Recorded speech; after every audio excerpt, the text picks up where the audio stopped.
Hello everyone, welcome to Tuesday Tea Time. I am out in the horse paddock because it is not raining. We've got Candu eating hay behind me and Myrna and Cleo at the other hay net. This is one of my favorite types of year. We've got the beech tree behind me that's sort of all turning golden, and I'm underneath the walnut tree.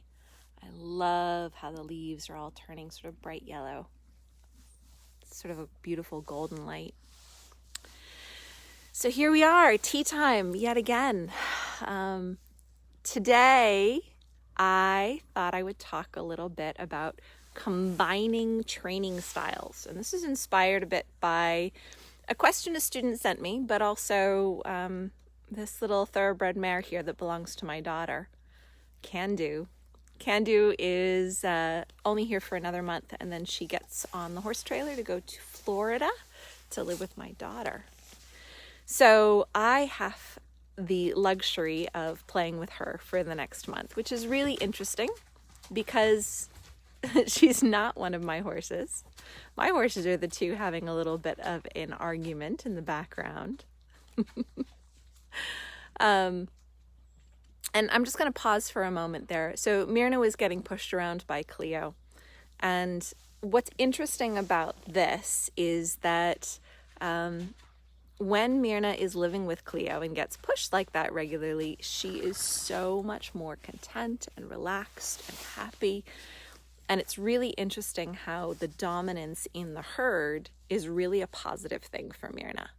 When Myrna lives in a herd where nobody is dominating her, she tends to get a lot more irritated, frustrated, just less happy overall. So that's kind of interesting, and it stems into what I want to talk about today as well.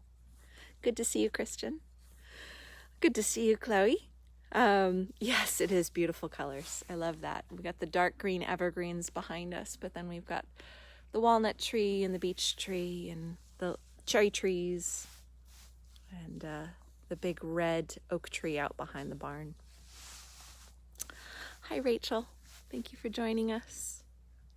And Christian, yes, I know that you are working with clicker training as well as freedom-based training. And it's really interesting what happens when we combine training methods.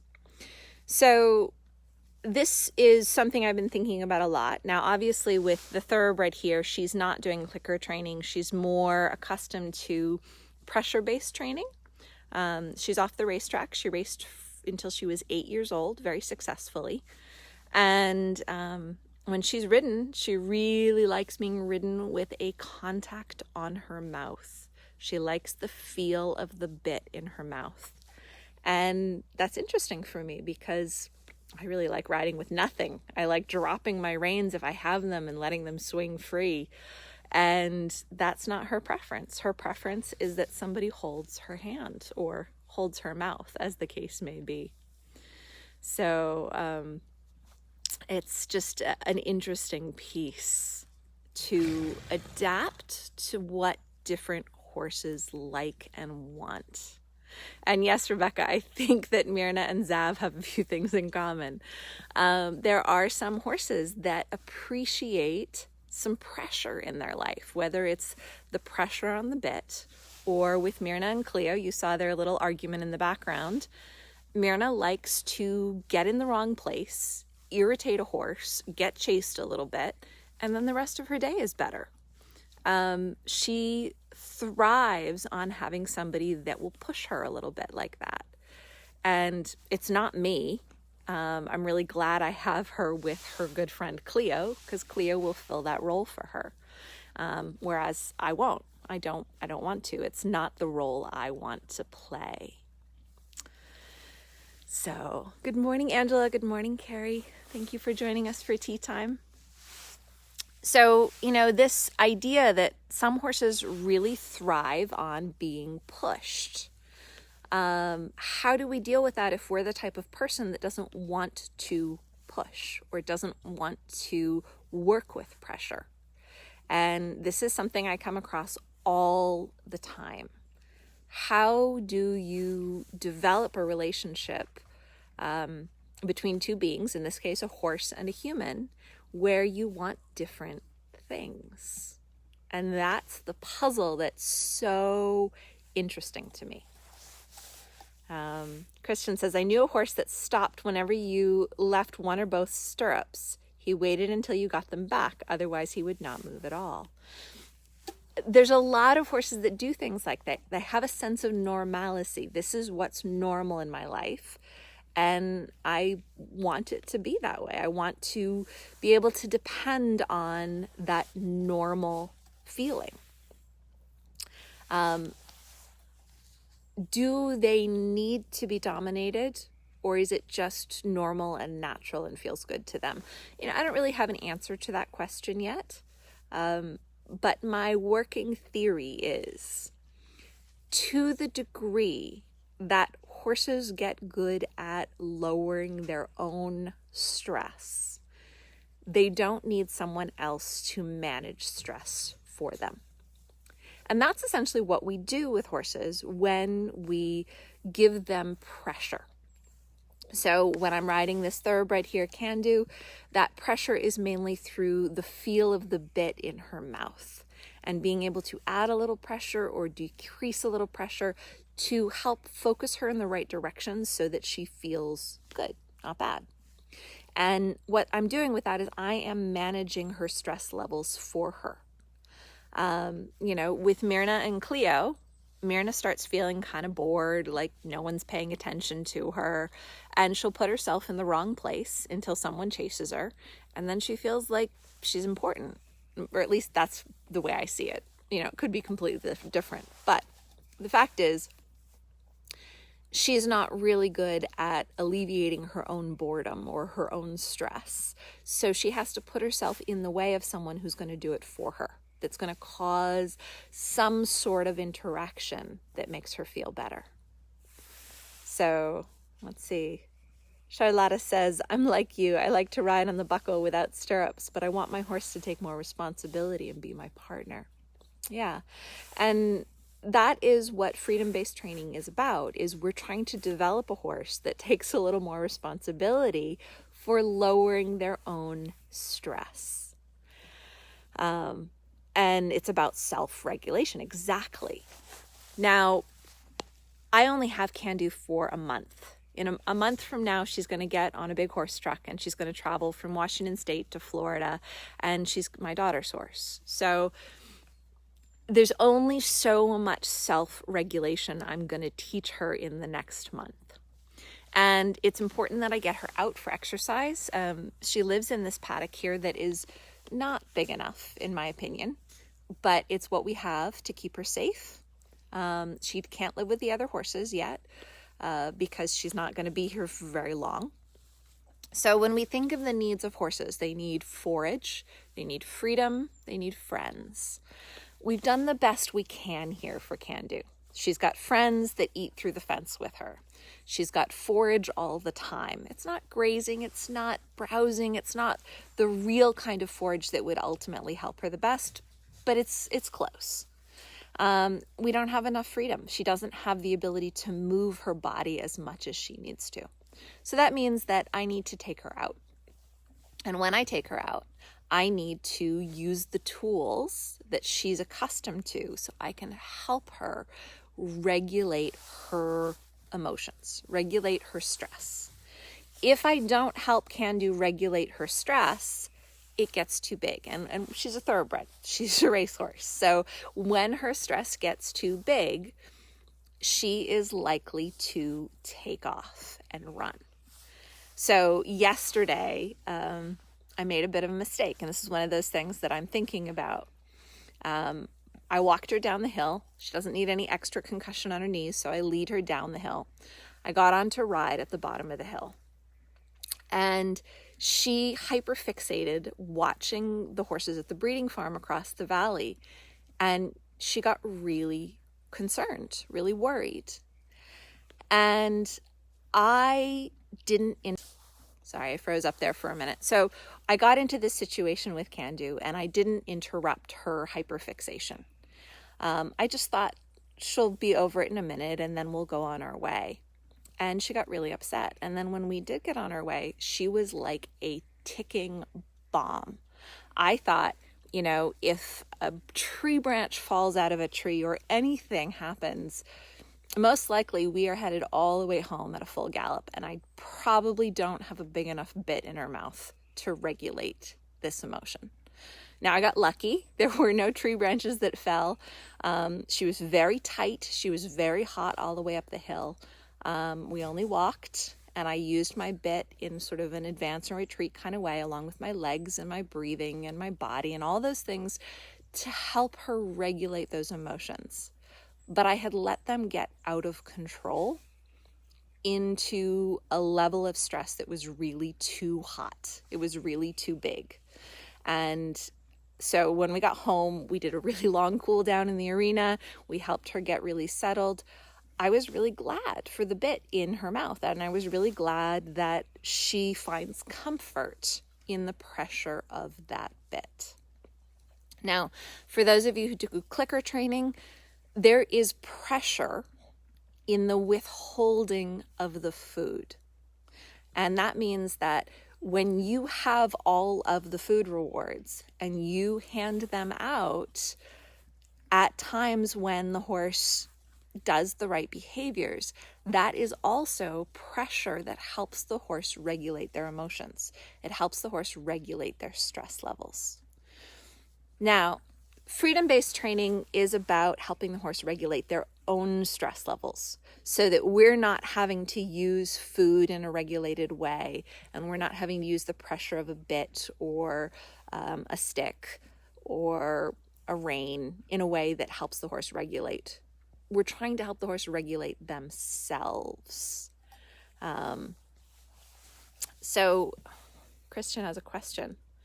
Christian says, sometimes doing nothing and waiting to hope it gets better, it gets worse, but you never know before. Question is, was there a small tendency visible before? So the fact is, I don't know this horse very well, and she can get quite hot, quite energetic, quite tense, and she's never been frightening before. And so because I've never run into a situation where she got overwhelming for me, I didn't consider the fact that it might happen. And so if I'm not going to consider the fact that it might happen, it means that I don't know to interrupt a problem of hyperfixation or hyperfocus before it becomes a problem. So now that I've lived through that, I know where the problem is. I can help her before it becomes a bigger problem. So that's why we use pressure, whether it's the pressure of food rewards or the pressure of a stick or the pressure of a fence. We use pressures to help regulate a horse's stress so that they don't scare themselves and they don't hurt themselves and they don't leave us, all of those things. You are going to get yourself in situations where you go, oh, that was a little scary, or that was a little bit overwhelming, or that was too much.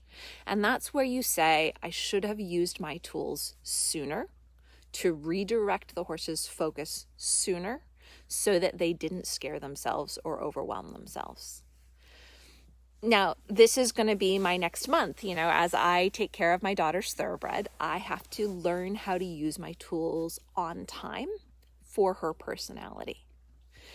But here's where freedom-based training comes in. Most of my students do combine freedom-based training with other types of training because other types of training allow you to go farther outside the comfort zone sooner. Freedom-based training is really all about staying at home, staying in your comfort zone, and building a horse's self-regulation so strong that you can go outside the comfort zone a little bit at a time, just very, very gently. And, that's one way of doing it. It's the way I like doing it, but it takes a lot of time. If you have to do something for the horse's well-being that requires that you go farther outside the comfort zone, you're going to get in situations where they get overwhelmed. And that's where a tool is really going to help you redirect their focus before they scare themselves or hurt themselves and before they leave you. So this is where freedom-based training comes in. And that is what I've found is the more time I spend with a horse before I put the halter on, doing a little bit of freedom-based training, the better I can read them. And I will tell you that yesterday, before I got in that mess with Can-Do, I had been in a little bit of a hurry. And I threw the halter on and I tacked her up and we went out pretty quick. And I had not taken that extra 5 or 10 minutes to breathe, meditate, be around her, watch her responses, and gauge my actions in the right feel and timing for her. And this is really important. And I think it's one of the biggest benefits that freedom-based training helps us do, is that we are watching the horse, responding to the horse, paying attention to the horse, so that when we start using more tools of pressure, we do it in a way that's really applicable and appropriate for that horse. So, lesson learned, being a freedom-based training instructor, I should follow my own work. Do 5 or 10 minutes of freedom-based training. Don't be in a hurry to put the halter on. Watch your horse, breathe around your horse, make some movements, have some stillness, have some harmony, really find the feel and the timing that your horse needs on that day before you add the tools, before you put the pieces of pressure into play to help the horse regulate. So Christian says, I think if you solved an escalated situation in a way the horse is happy about in the end, this will be remembered very well for the horse. Yep, that's absolutely true, Christian. As long as it doesn't get out of hand, as long as you're able to regulate it before it becomes scary or hurtful, it is bonding in a sort of way. So, but yeah, at that first 5 to 10 minutes as you approach your horse, if you take a little extra time to see who they are naturally in their home environment and respond to them in that situation, you're going to do better when you go outside the comfort zone, when you end up in situations where you're going to use your tools of pressure to help the horse regulate. Now, one small piece that I'm going to add here, and that is when stress levels are really low, horses tend to think in community-minded ways, which means thinking is really good for the relationship. So in freedom-based training, we really reinforce a lot of ear movements, a lot of thinking. We make sure to not add any pressure when the horse is thinking. We give them time and space to think. Now, when you are outside the comfort zone, horses tend to think in self-defensive ways. Their choices of action are going to be about protecting themselves more than they're going to be about looking out for the herd or the group. So that means that if you are outside the comfort zone, if you are using tools, if you are helping manage the horse's emotions, we actually don't reinforce thinking quite as much, because very often the horse is going to think about ways that they are going to run or fight or defend themselves, and you don't really want them thinking in that direction. So when we are outside the comfort zone, it's actually better to have the horse think a little bit and then put some action into that. So you see an ear flick, you might give them a moment, but you don't want to give them a long time without direction if they're outside their comfort zone. And that was the mistake I made the other day. My horse was really hot. She was very tense. All of her muscles were tight. Her ears were moving a little bit, but I let her think in the wrong direction for too long. And that's the self-defensive direction. If I had redirected her into some sort of movement sooner and helped her process that stress, work through that stress, not let it build up, that would have been much better for her.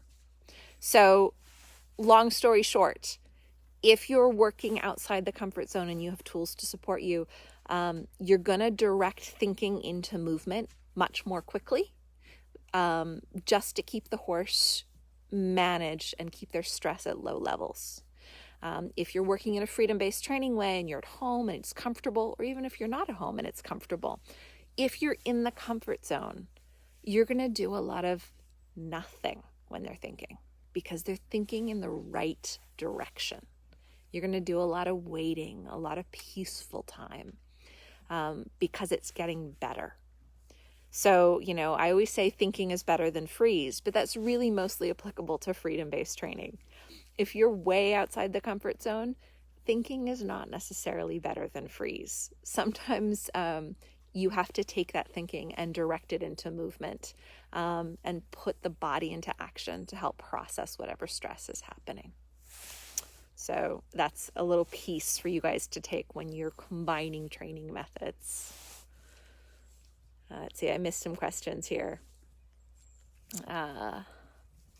Kay says, Team Anxious Off-Track Thoroughbreds, living it, have the t-shirt, getting better with time. Lots of hand walking through our suburban horse community, where I try and give 50-50 input as to where we take pauses, which side of the road we walk to. But I reserve the right to take the majority say if I feel the greater safety is of concern. Yeah. We've started Liberty Work a few months ago, and it's helped us both tremendously. Yeah. So that's great, but you just have to take into account, is this getting better? Is this getting worse? This is the thing I always say. If it's getting better, leave it alone. But if it's getting worse, you need to take some action to redirect events. And that's going to be a little bit different if you're inside your comfort zone or if you're outside your comfort zone. Thank you, Helen. I'm glad that felt like good insight for you. Christian says, my pony just moved to a new stable. He was some distance away from other horses behind fencing for the beginning. I mirrored the steps of 3 other horses. Then my pony decided to join me. He mirrored my steps, and that helped him. And then he mirrored the other horses. I guess it helps for including him on the weekend, learning to know the other horses better. Yes, absolutely. That's a beautiful story of, freedom-based training, being there in the comfort zone and showing them, what are good things to think about? What are good community-oriented thought processes? So, Christian, yeah. And Kay says, so similar to Tristan Tucker method, pattern of helping bring their body back into flow via movement patterns. Yeah. So Tristan does a lot of work with horses that are in show environments and are going out and they're competing. And so he's gotten really good at understanding how to redirect those thought patterns into movement patterns to really help horses feel better and feel more confident. And the better it gets, the better it gets. But unfortunately, that also means the worse it gets, the worse it gets. My focus is still going to be freedom-based training. I love the stuff that we do at home that builds the horses' self-soothing patterns. But I want to acknowledge for all of you guys out there who are combining freedom-based training with other types of training, use that freedom-based training in the first 5 to 10 minutes. Really learn to read your horse really well. And then as you go into more pressured situations, use your tools. Use your tools really wisely because you know your horse. And, that's what I'm going to be doing for the next month as I take care of Can-Do. And then when she goes off to Florida, I'll be back to doing freedom-based training all the time because that's what I like best. So I hope that is good insight for you guys. The final thought that I'm going to leave you with is, if you're in a high pressure situation and you're using tools, use them to direct the horses into positive movements before their thoughts run away with them in the wrong direction. If you are doing freedom-based training at home in quiet, calm, easy situations, sit back and let them think. Let them think a lot. Don't interrupt the thinking, because that thinking in calm situations is what really fosters them to learn how to self-soothe and how to manage their emotions themselves. So, thank you guys. Have a wonderful day, and I'll see you next week. Let me know if there's any subjects you'd like me to talk on. I try and find personal stories like this one to add to answer questions, but I really like the the little impulse that I get to think about things when you guys ask me questions. So have a good week.